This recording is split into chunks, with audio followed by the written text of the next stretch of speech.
Every night, I strain my ears to hear her voice. A faint and secretive voice from the other side of the wall. I'm intrigued by that voice from the thin wall every evening.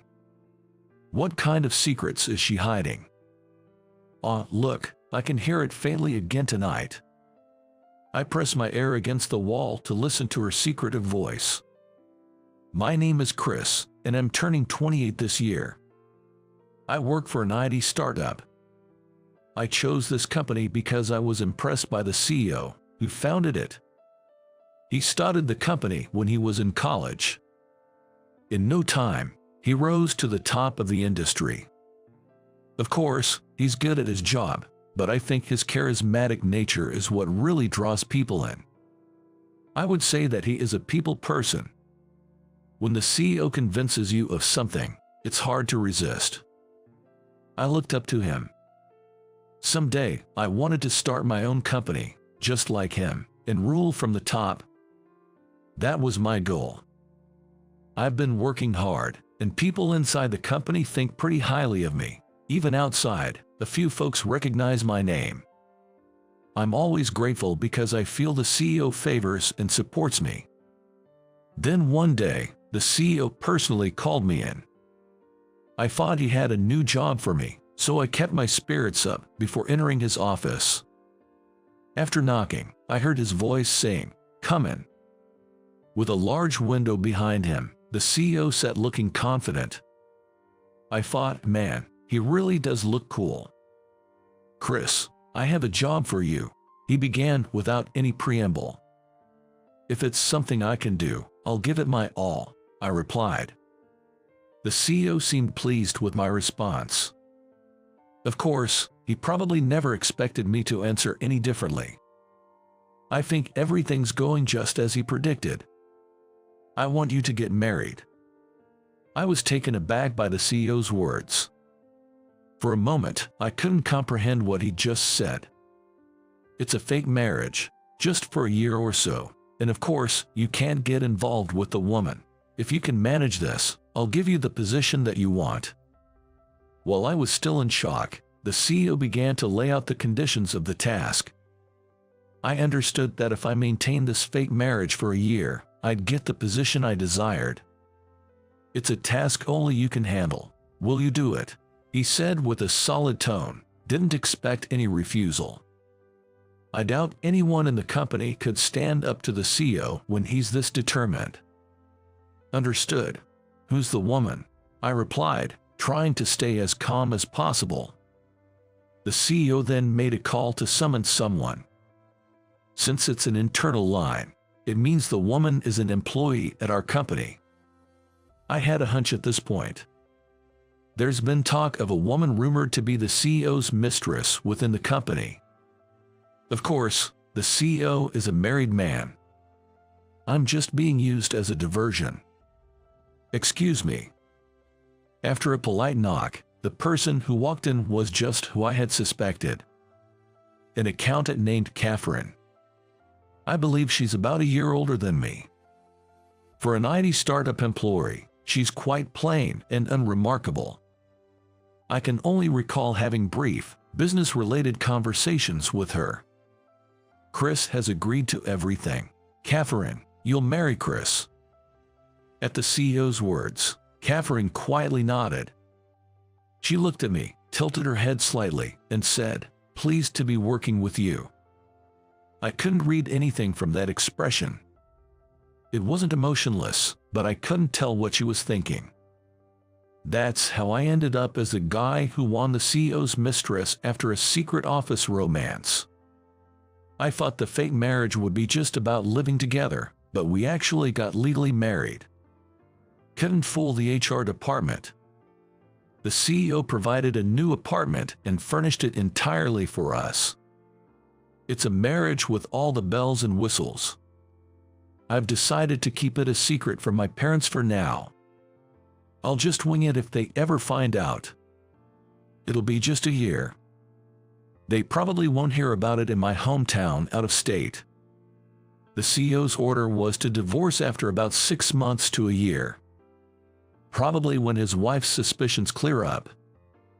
It's a fake marriage, so we have separate rooms. No intimacy allowed. Just like roommates. We didn't have a wedding ceremony, just took photos. She looked surprisingly beautiful in her white dress, which was a shock. The thick glasses she usually wears were the problem. I didn't know her real face until we took the photos. On our first night as a married couple, she bowed her head to me slowly. I'm truly sorry for all the trouble because of John's whims. Please bear with it for a while. John is the CEO. His full name is Jonathan. I figured, so the rumors about him having a mistress were true. All I could say was, oh, okay. If I can endure for half a year to a year, my promotion is guaranteed. But I wonder if she's promised something after that time. Does she intend to always live in the shadows? Such deep thoughts crossed my mind, but I tried not to dwell on it. I didn't want to get too involved. On the third night of our fake marriage, I woke up in the middle of the night. The beer I had before bed made me thirsty. I left my room to get water from the fridge in the kitchen. The hallway was pitch dark and silent. Then I heard a faint whisper. It was so soft I couldn't make it out clearly. A truly secretive voice.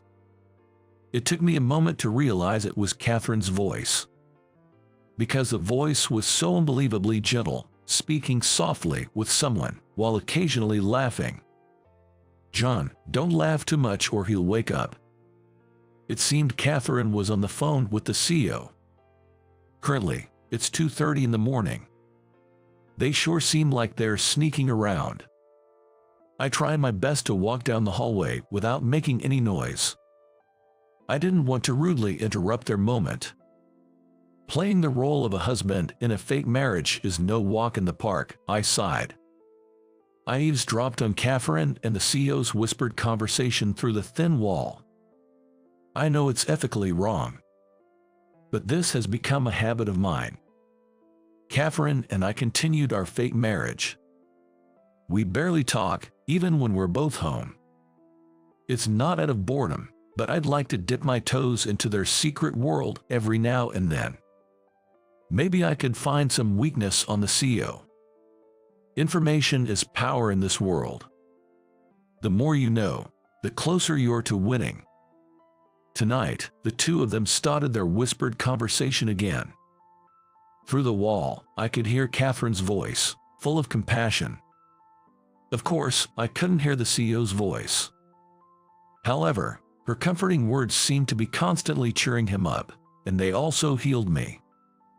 Are you okay? Are you tired? Are you eating properly? Such simple and kind words. I wonder if he was trying to make her laugh, but she giggled quite a bit. Even though they were in a relationship, I never heard them say I love you. It was just her, constantly worrying about him and cheering him up. It's a strange kind of affair. The change in our pretend marriage came about a month after our wedding. She figured out that I had been eavesdropping on her conversations with the CEO. Like always, after she said goodnight, she hung up the phone. I thought I could just go to bed. Chris, we need to talk. Suddenly, Catherine's voice echoed through the wall. I froze on the spot. Not sure how to respond, I considered playing dead, but Catherine delivered the coup de grace. I know you're awake. Come out to the living room right now. It felt like she was negotiating with a hostage taker. I gave in, leaving my room for the living room. Catherine followed shortly after. I braced myself for a confrontation. Ready to apologize, I looked up, but was momentarily stunned. Caught off guard, I forgot my apology and just stared. She was wearing what seemed to be her high school tracksuit. An emblem and a name embroidered on the matching top and bottoms. And she was wearing even thicker black-rimmed glasses than she had during the day. It was quite a surprising look. After their intimate conversations, I was expecting something more seductive, but this had zero appeal. In front of the flabbergasted me, Catherine quickly brewed some tea for us. Eavesdropping is not acceptable. It's against the rules, isn't it? I was accused, and it irked me. Breaking the rules. A fake marriage is also breaking the rules. Hell, having an affair might as well be breaking the rules. To hear breaking the rules from your lips, Catherine, you sure can say that with a straight face. I intended to apologize, but ended up making a sharp retort. I guess the stress of this fake marriage had been building up.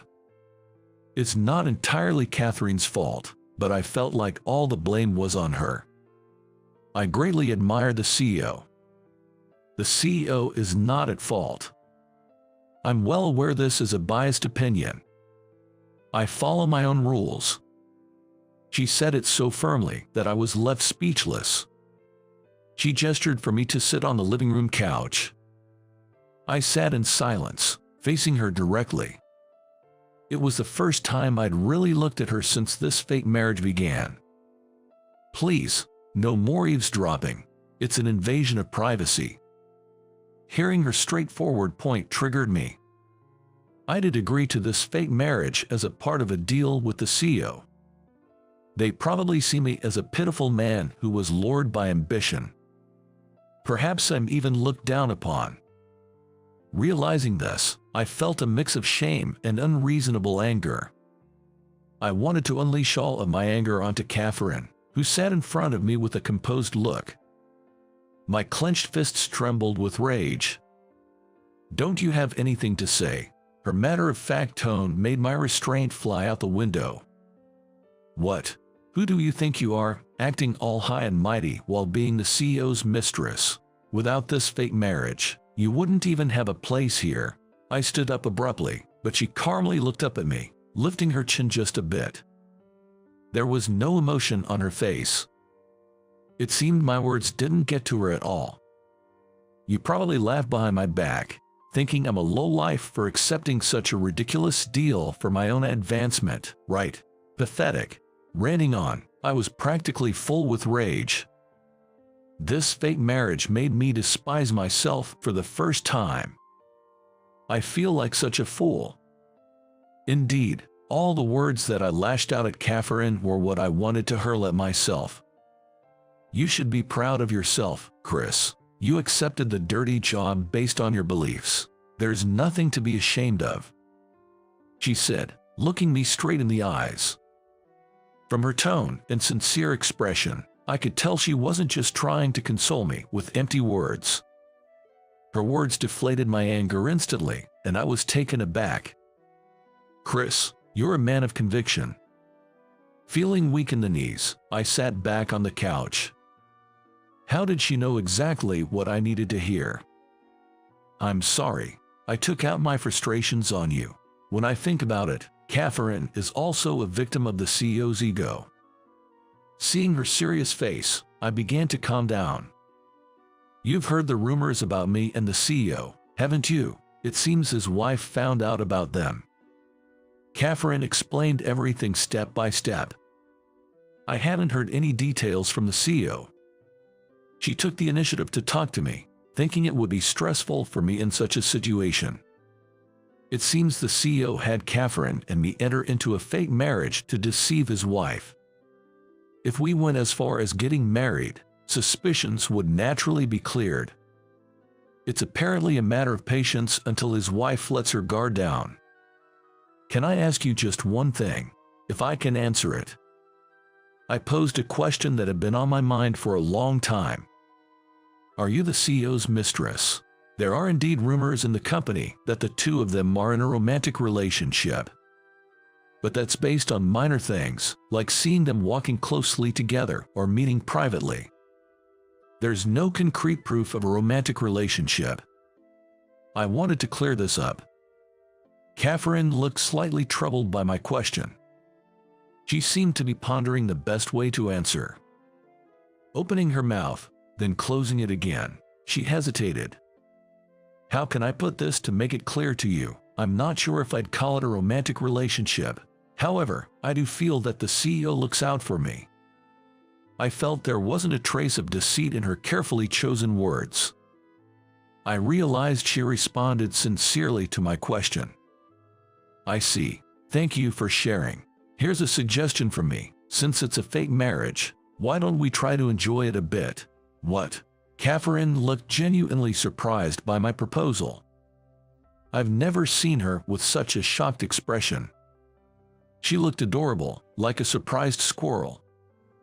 Oh, I don't mean it in a weird way. I'm talking about enjoying our pretend married life. It'd be tough to keep using formal language with each other for 6 months, especially since we work together.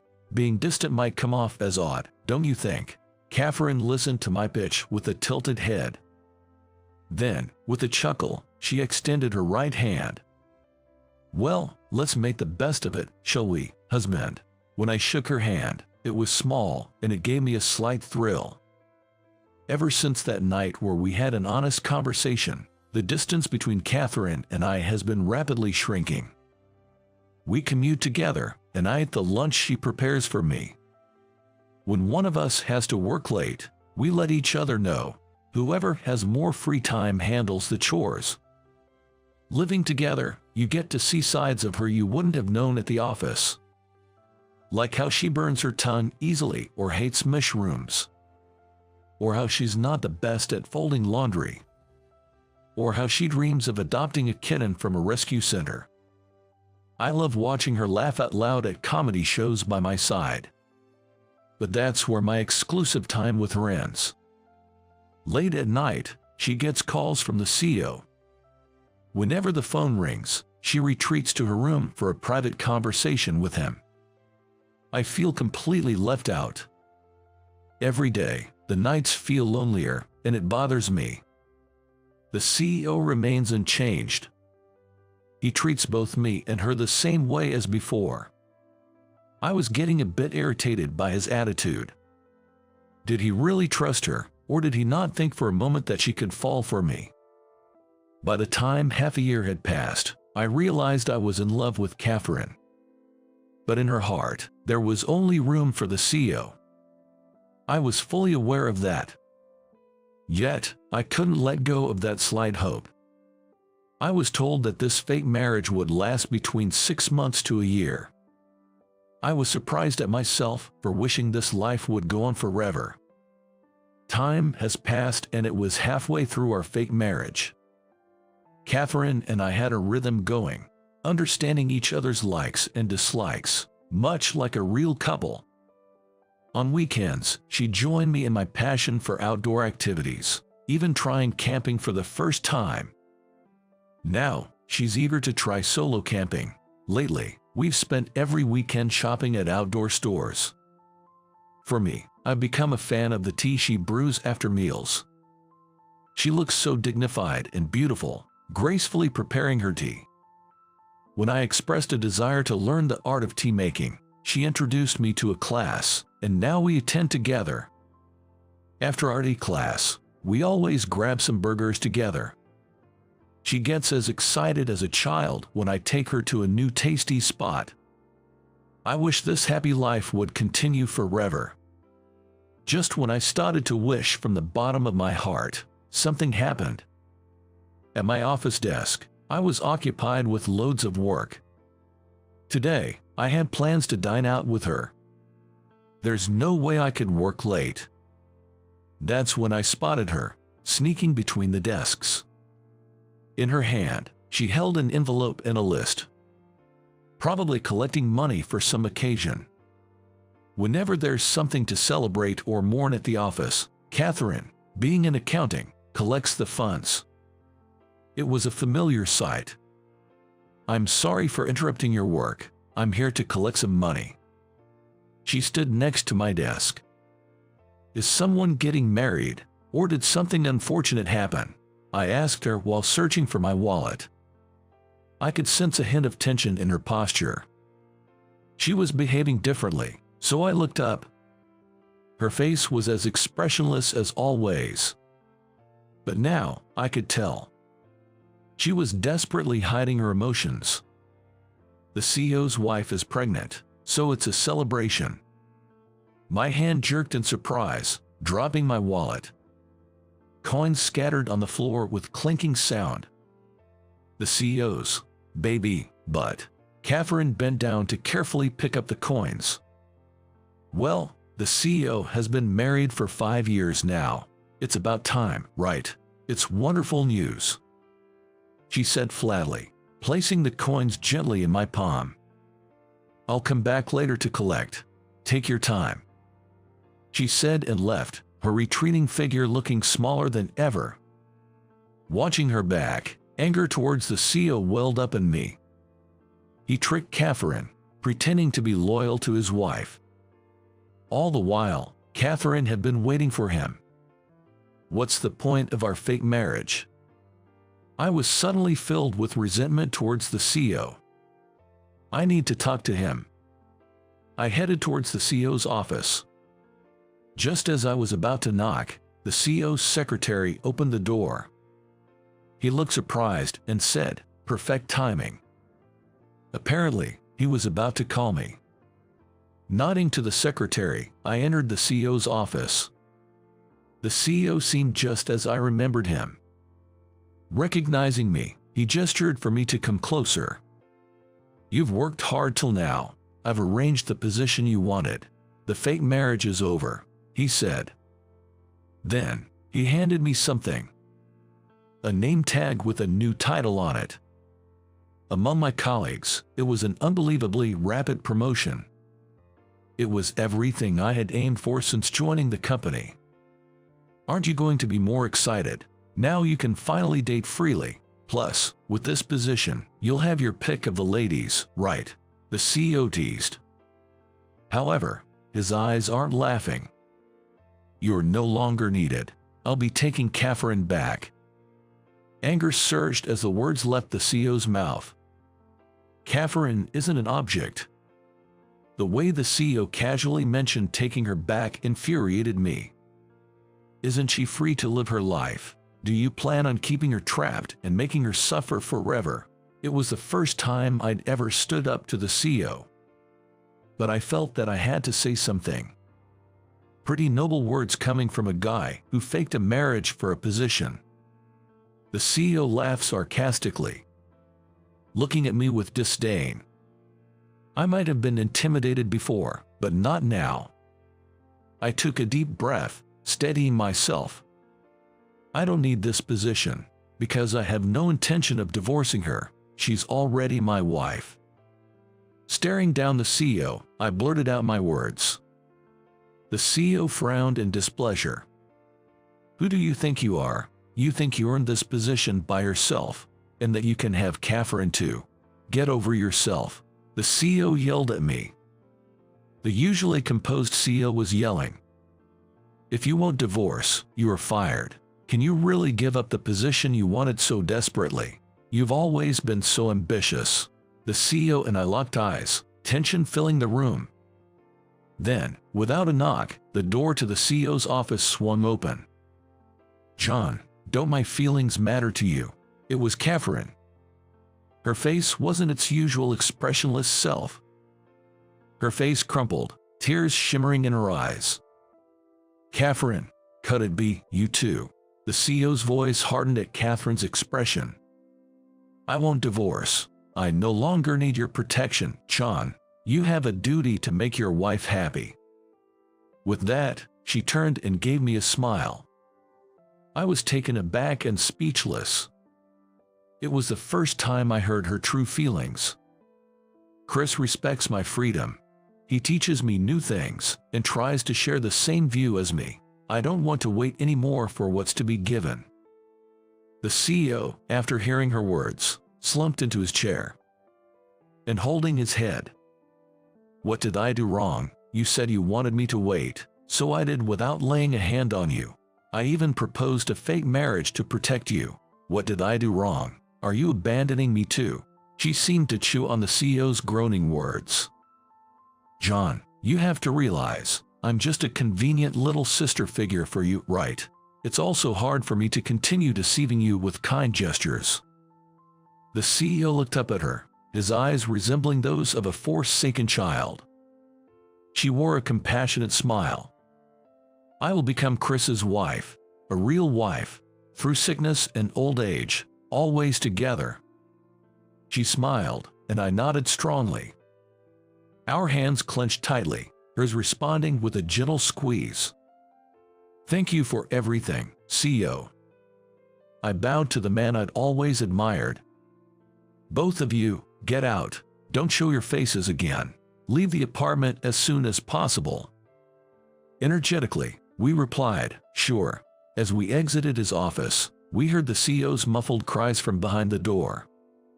Catherine and I then resigned together and quickly moved out of the apartment.